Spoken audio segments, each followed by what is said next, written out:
नमस्कार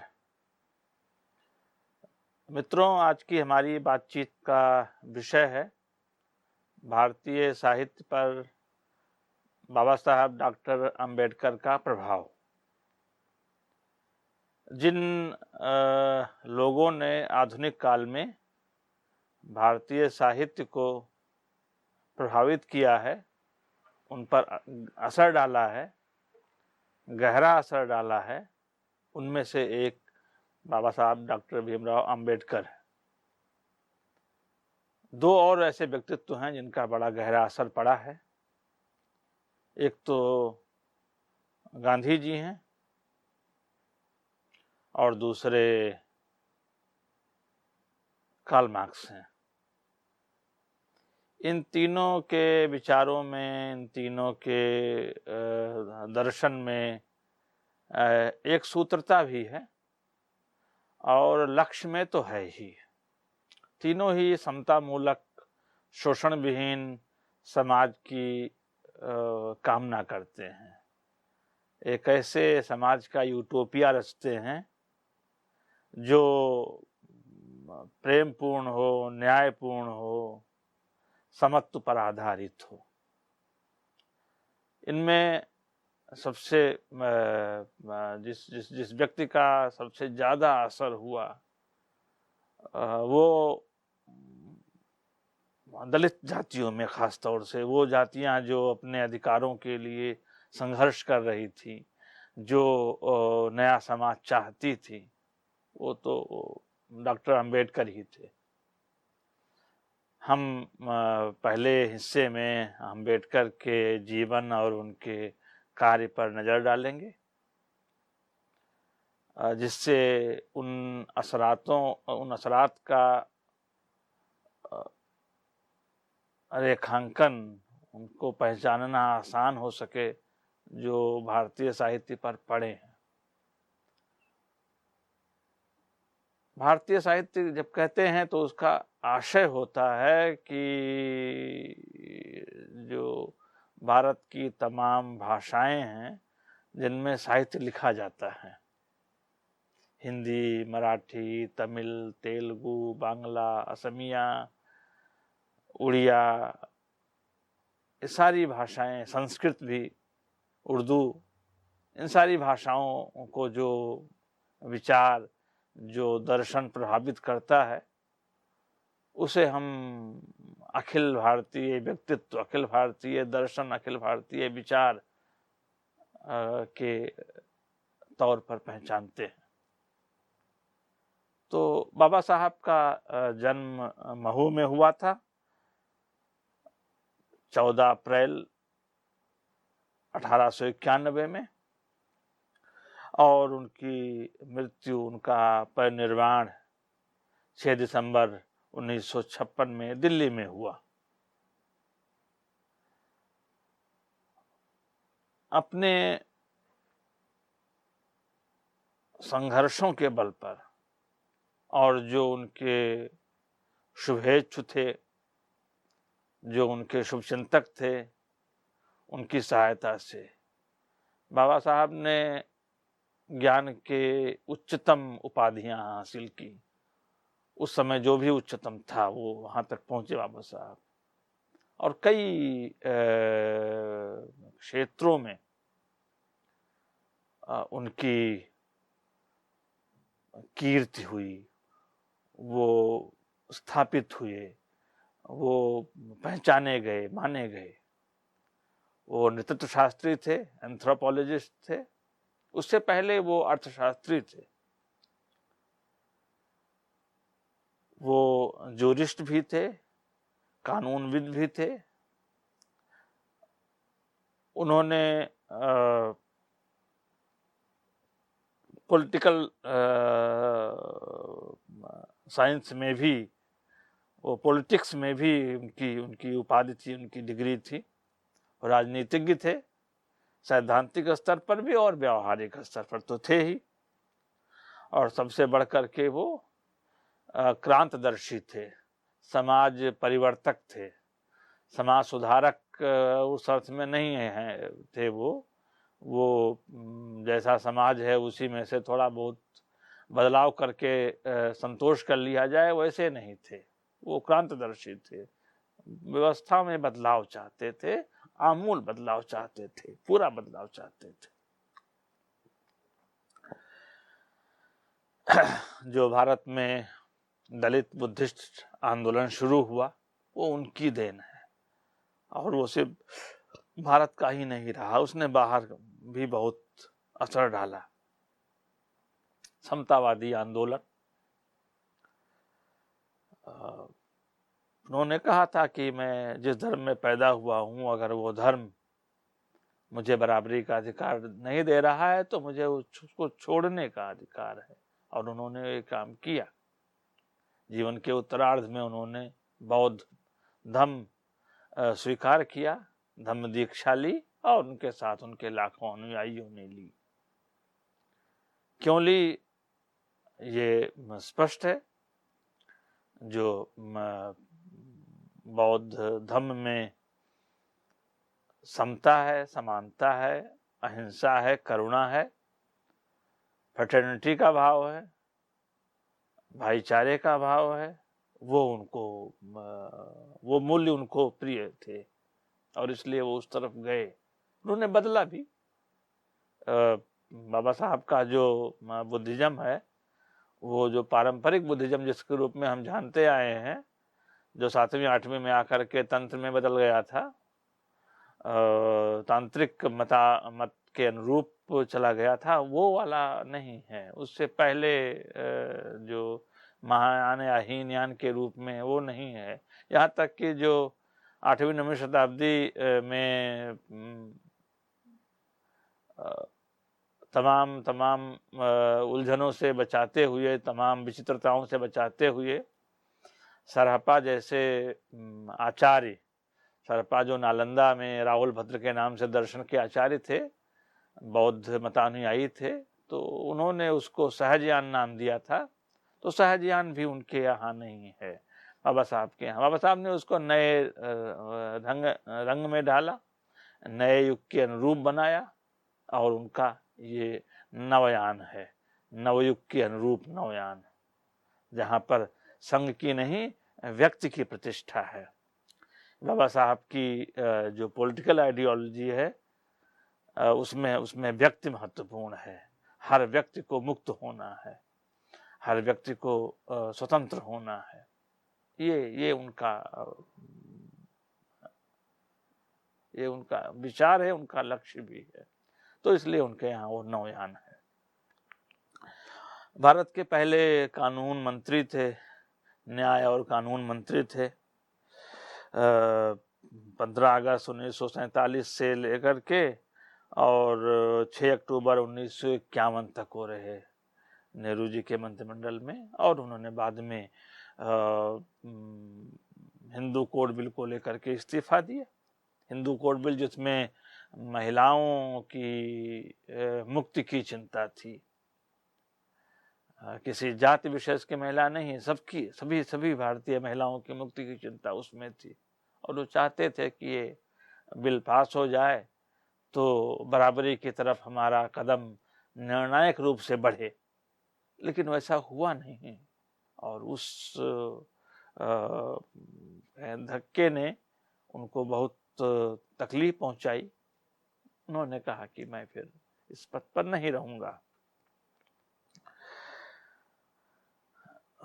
गांधी और अंबेडकर के साथ एक संवाद चलता रहा है। ये संवाद बहुत फ्रूटफुल रहा है। इस संवाद से साहित्यकारों ने, विचारकों ने, आंदोलन कर्मियों ने बहुत कुछ सीखा है। कुछ लोगों ने उसका बेजा फायदा भी उठाया है। एक ऐसी तिक्तता भरी बात के दिनों में जब दोनों नहीं रहे, जिसका उत्तर उनके यहाँ से नहीं मिल सकता था, लेकिन संवाद कभी उनके बीच में रुकने नहीं पाया जब तक थे। और जब गांधी जी की हत्या हुई तो उसमें विचलित हो गए थे।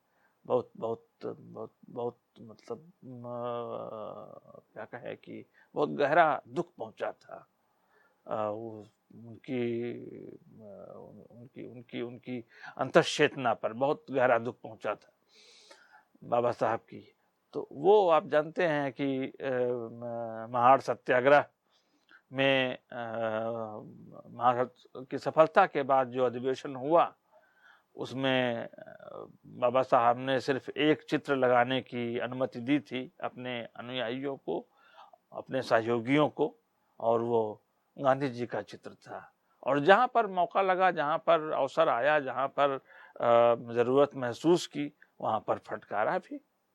वहाँ पर ये नहीं रखा कि विनम्रता में अपनी बात ना कहें, बहुत बहुत कड़े शब्दों में गांधी को लेकर के, उस समय की कांग्रेस पार्टी को लेकर के बहुत तल्ख बातें भी कहीं। इस मामले में मुरव्वत नहीं करते थे बाबा साहब। इसी तरह से कार्ल मार्क्स को लेकर के उनकी अपनी एक समझ थी, और वो मानते थे कि उस समय तक जितना उन्होंने इस दर्शन, इस आइडियोलॉजी पर पढ़ा है, समझा है, उतना शायद ही किसी ने समझा हो। जो भारत की पहली पार्टी है, पहला दल है, राजनीतिक दल है मजदूरों का, जो उसी साम्यवादी सिद्धांतों के अनुकूल है, स्वतंत्र मजदूर दल के नाम से 1936 में उन्होंने गठित किया था, और मिल मजदूरों की लड़ाई लड़ी थी, किसानों की लड़ाई लड़ी थी बाबा साहब ने, उनकी उनके उनके दल ने लड़ाई लड़ी थी, चुनाव में भी सफलता हासिल की। तो समझिए कि अपने समय की सभी समता मूलक विचार दर्शनों से, विचारधाराओं से, दलों और समूहों से, व्यक्तियों और विचारकों से उनका संवाद चला। ये बहुत महत्वपूर्ण बात थी। और इसी से उनका जो प्रभाव मंडल, उनका जो उनके असर की जो नींव पड़ी, वो बड़ी गहरी हुई, और बाद के दिनों में वो समझिए कि आगे बढ़ती गई, फैलती गई। ये चीज़ भी समझनी चाहिए कि उनका लेखन, उनके जो कार्य हैं, उनकी जो किताबें हैं, उनके निबंध हैं, उनको लंबे वक्त तक इंतजार करना पड़ा। जल्दी नहीं चीज़ें छपी और वितरित हुई। लेकिन हम देखें कि उनकी महत्वपूर्ण पुस्तकें क्या हैं, तो फिर हम इस बात को एसेस करना, इस बात की जांच करना हमारे लिए आसान होगा कि उनसे साहित्यकारों ने लिया क्या है। उनका पहला काम है भारत में जाति प्रथा, उत्पत्ति और उद्भव और विकास। फिर हिंदू धर्म की पहेलियाँ, रिडल्स ऑफ हिंदुइज्म, बहुत बहुत महत्वपूर्ण किताब मानी जाती है। फिर जो उनकी पीएचडी थीसिस थी, the evolution of provincial finance in British India. फिर अछूत कौन और कैसे बने, इसी तरह से हुअर शूद्राज, शूद्र कौन। फिर जो बाद के आंदोलन का कहें कि प्रेरक ग्रंथ रहा, वो जाति प्रथा का उच्छेद, एनिलेशन ऑफ कास्ट, 1936 में आया था। इसी साल पीडब्ल्यूए बना था। भारतीय साहित्य को इसने बहुत गहरे में बदल दिया। प्रोग्रेसिव राइटर्स एसोसिएशन ने उसी साल एक किताब आई जिसने भारतीय साहित्य पर बड़ा गहरा असर डाला कि ये जो विषमता मूलक व्यवस्था है, जो मनुष्य में भेद करने वाली व्यवस्था है, ये कैसे खत्म हो, ये व्यवस्था का इसका उच्छेद कैसे हो, इसका समूल नाश कैसे हो, इसका बीज नाश कैसे हो। एनिलेशन ऑफ कास्ट के कई अनुवाद हुए हैं और अलग अलग तरह के अनुवाद हैं। सिर्फ शीर्षक को ही देख लीजिए, जाति प्रथा का बीज नाश, जाति प्रथा का समूलोच्छेद, जाति प्रथा का विनाश, इस तरह से मतलब इसके अलग अलग तरीके के अनुवाद है। और ये किताब अवश्य पढ़नी चाहिए। जो भी समता मूलक समाज लाने की सोचते हैं भारत में, उसमें यकीन करते हैं, उन्हें इस किताब से गुजरना ही चाहिए। और जो उनकी आखिरी किताब है बुद्ध और उनका धम्म, जो बिल्कुल अंतिम समय तक लिखते रहे, 1956 तक उसको पूरा ही करते रहे, तो वो ये बहुत ही ऐतिहासिक किताब मानी गई, नए युग की बाइबल कही गई। तो ये उनके महत्वपूर्ण काम थे। लेकिन इसके अलावा भी इतने उनके व्याख्यान हैं, इतने उनके आर्टिकल्स हैं, रिव्यूज हैं, निबंध हैं, और दुनिया भर के साहित्य पर उनकी निगाह रहती थी। जब इंग्लैंड के प्रसिद्ध दार्शनिक अपने समय के बर्ट्रैंड रसल की किताब छपी, प्रिंसिपल्स ऑफ सोशल रिकंस्ट्रक्शन, तो उसकी समीक्षा उसी वक्त बाबा साहब ने लिखी, और उसमें उन्होंने एक चीज रेखांकित की, और जो उनके व्यक्तित्व के अनुरूप ही था। व्यक्तित्व उनका बहुत उदार था, सबको जोड़ करके चलते थे।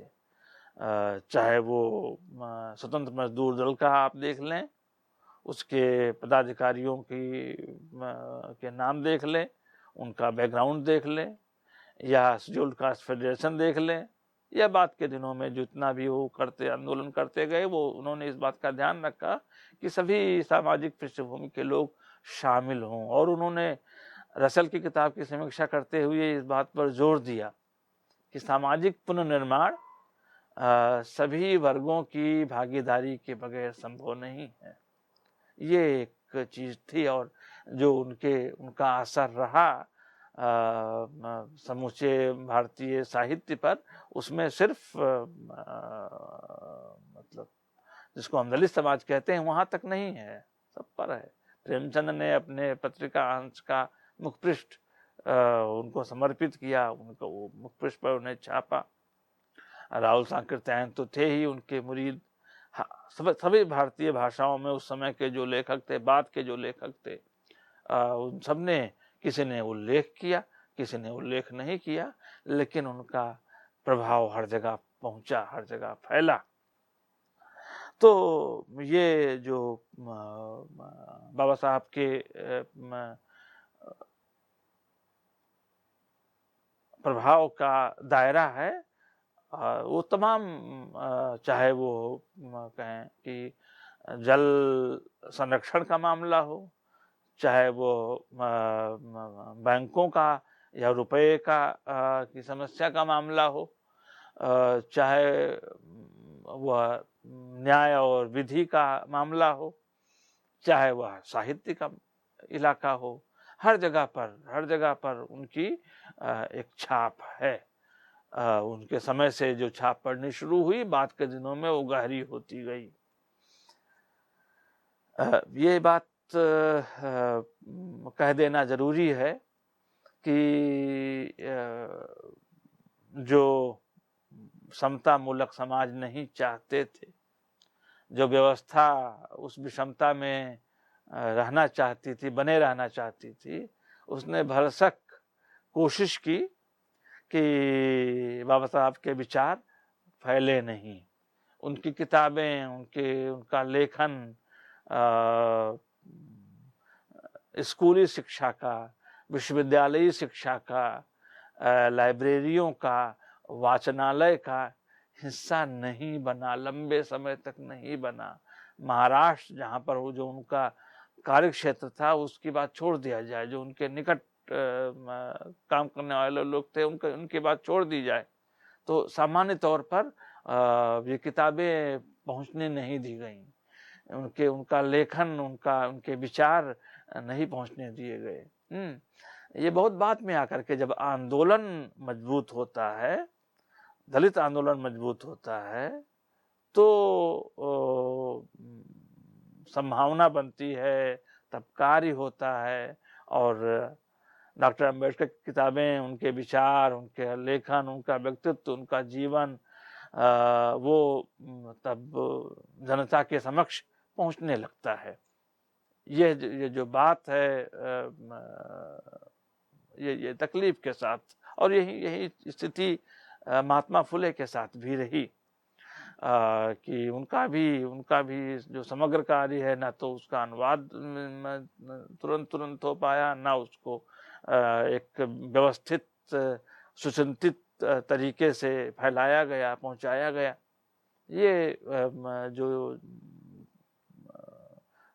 तथ्य है ये तकलीफ देने वाला है।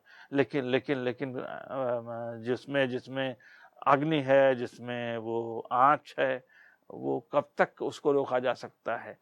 तो ये विचार फैला, ये विचार आगे बढ़ा, और अभी वो स्कूली पाठ्यक्रम का हिस्सा है, अभी वह विश्वविद्यालयी पाठ्यक्रम का हिस्सा है, अभी वो साहित्य में का हिस्सा है, अभी वो इतिहास, राजनीति, समाजशास्त्र, जितने भी समाज विज्ञान के अनुशासन हैं, सबका वो हिस्सा है। तो ये एक चीज रही। लेकिन साहित्य वाली बात अगर हम करें तो हम इस बात की पहले जांच कर लें कि खुद बाबा साहब अम्बेडकर साहित्य से कितने जुड़े हुए थे। ये जानना जरूरी है। बाबा साहब ने अपने 3 गुरुओं की चर्चा की है, अपने 3 गुरु माने हैं। पहले तो भगवान बुद्ध हैं, दूसरे कबीर हैं, और तीसरे फुले हैं। ये तीनों ही रचनाकार हैं। फुले और कबीर तो खुद कविताएं लिखते ही हैं, लेकिन अम्बेडकर का जो वचन हैं, जो त्रिपिटक में संग्रहित हैं, वह भी किसी प्रभावशाली साहित्य, सृजनात्मक साहित्य से कम नहीं है। तो ये तीनों ही, लेकिन 2 तो इसमें रचनाकार हैं। हम बुद्ध को दार्शनिक और विचारक और सुधारक और परिवर्तक मान लें, लेकिन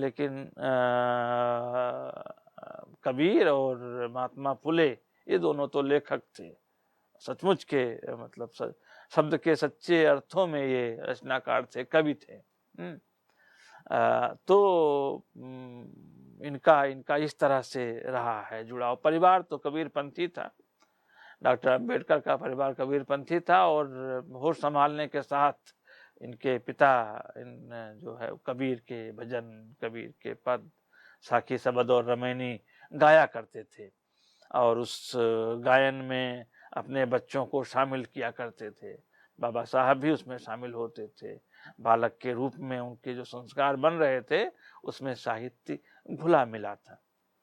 इस बात को भक्ति साहित्य के अध्येता प्रोफेसर गोपेश्वर सिंह ने रेखांकित किया है कि स्वतंत्रता आंदोलन के दौरान जो भी केंद्रीय व्यक्तित्व हैं, वे सब साहित्य से जुड़े हुए हैं, प्रायः सब जुड़े हुए हैं साहित्य। उन्होंने इसमें गांधी की भी चर्चा की है और अम्बेडकर की भी चर्चा की है। तो हम डॉक्टर अम्बेडकर एक तो कबीर से जुड़े हुए थे, फिर उसके बाद में उन्होंने अछूत कौन थे वाली किताब समर्पित की है रैदास को, चोखा मेला को। उन्होंने जो मराठी के संत थे, उनको बहुत ही गंभीरता से पढ़ा था। चोखा मेला हैं, नामदेव हैं, सबसे अधिक तुकाराम, मूक नायक जो उनका पत्र निकला, वो मूक नायक शब्द तुकाराम की एक अभंग से आया हुआ है। जो बोलता नहीं उसको कुछ मिलता नहीं, उसको सुना नहीं जाता, सुने जाने के लिए बोलना जरूरी है, ऐसा इस आशय के का अभंग है तुकाराम का। और वो उन्होंने मूक नायक की बनाई थी प्रमुख लाइन, तो मोटो बनाया था। तो ये जो संत हैं, ये संत कवि हैं, ये बाबा साहब के भाषा का, उनके चिंतन का हिस्सा हैं। एक और जो इसका दूसरा पक्ष है वो यह कि वो अपने पुराने साहित्य को, जो भी उनका प्रिय है वो साहित्य भी वो पढ़ते हैं और उसको पूरी आलोचनात्मक दृष्टि के साथ पढ़ते हैं। उन्होंने संतों को पसंद किया, बार बार उद्धृत किया, लेकिन एक क्रिटिकल अप्रोच के साथ, एक आलोचनात्मक चेतना के साथ उन्होंने जहाँ पर अवसर मिला, जहाँ जो उनकी सीमाएं थी संत कवियों की, उसको रेखांकित भी किया। जहाँ तक ले जा सकते थे वहाँ तक का उन्होंने ग्रहण किया, और जहाँ पर उनकी सीमाएं प्रकट हो रही थी बताया कि इसके आगे नहीं ले जा सकते। तो ये एक चीज़ है जो ध्यान में रखनी चाहिए। जो पढ़ने का तरीका कैसा हो, हम किसी चीज़ को अनालोचनात्मक तरीके से न पढ़ें। जो भी पढ़े वो अपनी अपनी आलोचनात्मक बुद्धि को जागृत रखें। ये मतलब पुरखे साहित्यकारों को पढ़ते हुए बाबा साहब ने ये एक तरह की सीख दी हम लोगों को, बात के लोगों को। दो तरह से असर हुआ है भारतीय साहित्य पर बाबा साहब का। एक असर वह है जो सीधे सीधे उनका नामोल्लेख करके हुआ है, और दूसरा असर है जहाँ पर उनके उसूलों का, उनके मूल्यों का, उनके विचारों का की छाप दिखाई पड़ती है, उनके विचारों का असर दिखाई देता है। दोनों तरीके की चीज़ें हैं। बहुत से साहित्यकारों ने उनका नाम ले करके, और हर भाषा के साहित्यकारों ने उनका नाम ले करके लिखा है। खासतौर से कवियों ने उनका नाम लेकर के लिखा है। और दूसरी तरफ ऐसा भी साहित्य है, ऐसे भी उपन्यास मिलेंगे, कहानियाँ मिलेंगी, प्रबंध मिलेंगे कि जिसमें उनका नाम तो नहीं है, लेकिन आप पढ़ करके जान सकते हैं कि ये सारे मूल्य जो हैं बाबा साहब के मूल्य हैं। तो प्रकारांतर से छन करके भी उनका असर पहुंचा है। दोनों तरीके से हम इस मुद्दे को देखेंगे। अभी हम इस पहले हिस्से का समापन सुशीला टागभोरे की एक कविता से कर रहे हैं। हमारे हिस्से का सूरज नामक संग्रह में जो उनकी कविता है उसका एक हिस्सा हम देखें। दलित अछूत ढूंढ रहे थे पीड़ाओं से मुक्ति का मार्ग। दलित अछूत ढूंढ रहे थे पीड़ाओं से मुक्ति का मार्ग, अंधेरे में आशा का प्रकाश, जिससे विश्वास कर सकें दुनिया उनकी भी है, उन्हें भी जीने का हक है। दलितों के मसीहा बाबा साहब ने राह दिखाई है। विद्रोह, आंदोलन और क्रांति से। दलितों के मसीहा बाबा साहब ने राह दिखाई है। विद्रोह, आंदोलन और क्रांति से पा सके हैं वे अपने अधिकार, मुक्ति का मार्ग। ये एक भावना के प्रवाह में लिखी गई कविता है, जो कृतज्ञता बोध है, उस समाज का जो कृतज्ञता बोध है जो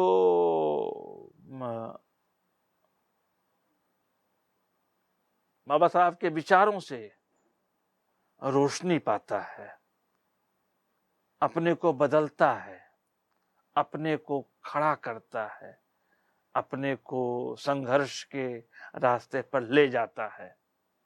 ये ये कविता और इस तरह की कविताएं बहुत सी हैं जहाँ पर थोड़े भावुक मन से बाबा साहब को याद किया गया है, उन्हें मुक्तिदाता के रूप में, उन्हें संघर्ष करने की प्रेरणा देने वाले व्यक्तित्व के रूप में, उन्हें विद्रोह करने की हिम्मत देने वाले विचारक के रूप में, आंदोलन कर्मी के रूप में, दार्शनिक के रूप में,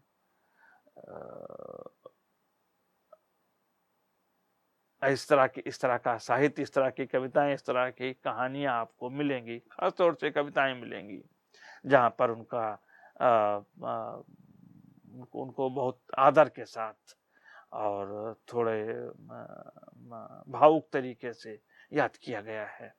तो इस उसको याद करने में दो चीजें हैं। एक तो यह है कि उन उन बिंदुओं को चिन्हित कर देना जो बाबा साहब का कंट्रीब्यूशन है, जिसके जिसके चलते बाद की मनुष्यता मुक्ति के रास्ते की तरफ मुड़ पाती है। और दूसरा, बाबा साहब का जो लगाव है, उनकी जो करुणा है, जो भी शोषित हैं, पीड़ित हैं, दमित हैं, दलित हैं, कुचले हुए हैं, जिनका अधिकार छीना गया है, ऐसे जो समुदाय हैं, ऐसे जो व्यक्ति हैं, उनके प्रति बाबा साहब की जो करुणा है, उनका जो लगाव है, उनकी इनके प्रति जो प्रतिबद्धता है, इसके कारण, विचारों के कारण, और उन्होंने अपने जीवन में इनके प्रति जो करुणा बरसाई है, जो प्रेम प्रदर्शित किया है, प्रेम जो उन्होंने पनपाया है, वो भी उस असल में वो ज्यादा भावुक बनाता है कवियों को। तो ये एक प्रस्तावना के रूप में एक बात हुई।